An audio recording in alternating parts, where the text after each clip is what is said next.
Good afternoon everyone, this is Pete, Mike 3 Kilo X-Ray Zulu here, operating from the woods this time, again with my TX500 and the Bamaki TP3, running 5 watts into my homebrew version of a Bushcomm Mil-1, which is basically an antenna with a 9:1 unun at the feed point. Back from the 9:1 unun, I have 4 meters of wire wrapped around this tree and going down to ground. As you can see, there's a crocodile clip onto a tent peg. I'll just put it into the ground there. So as we come along, there's the unun.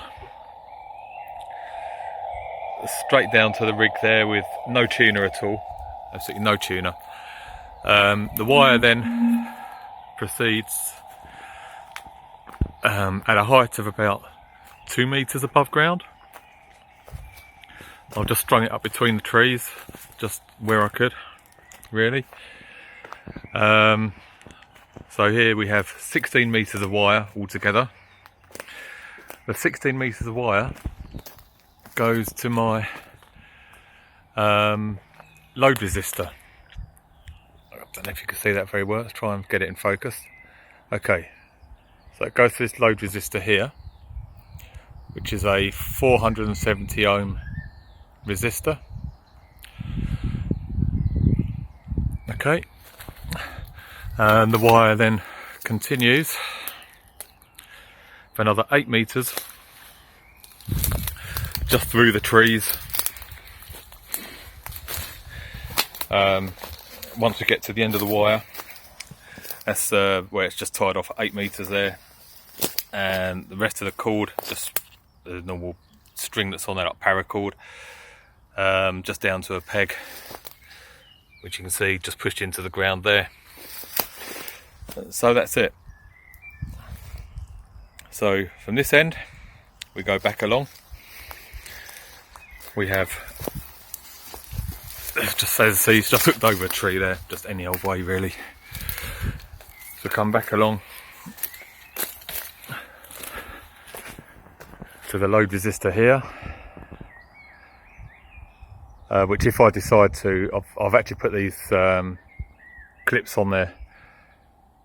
You can see those, yeah, those Wago connector, because what I can do if I wish is to take this tail and plug it into the Wago connector, and by plugging it into the Wago connector, it then enables me to, I wish to stay in focus, I could plug it into the Wago connector, which means I can effectively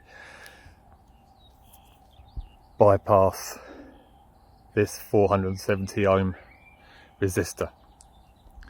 So from the 470 ohm resistor,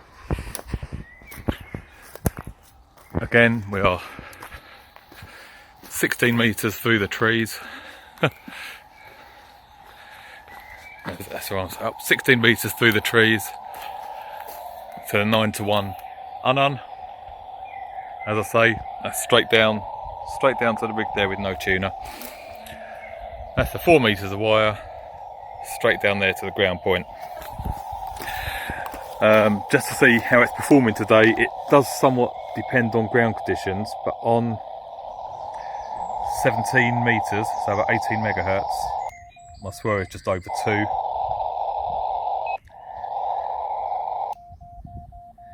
And as you can see, on the 15 meter band, it's worth 1.3. 12 meter band, that's worth 1.6. 10 meter band, that's worth 1.0. 6 meter band is a bit higher at 2.4, but I never go up there anyway. Down on the 20 meter band, it's worth 1.2. 30 meter band is 1.3. 40 meter band, the square is 1.5. 80 meter band, the square is 1.4. And there we see the 160 meter band. Swear down there looks 1.8. So as you can see, it'll work. Well, it tune really easily with no tuning required, all the way from basically from 160 meters right the way through to 6 meters. So it's certainly working. In case anyone thinks that it might be no good running QRP, you know, just 5 watts into an antenna with a load resistor. I just put a CQ out on 18086 megahertz, and I've just had a fantastic QSO with Ralph, W1HT, Whiskey 1 Hotel Tango. He gave me 449, which isn't too bad really. When I gave him a 529, I'm running QRP, he's not running QRP, and yeah, so it's getting out. The propagation's not too good today either, so I'm happy with that. And I'm gonna go now, make a few more QSOs and see how we get on. Thank you.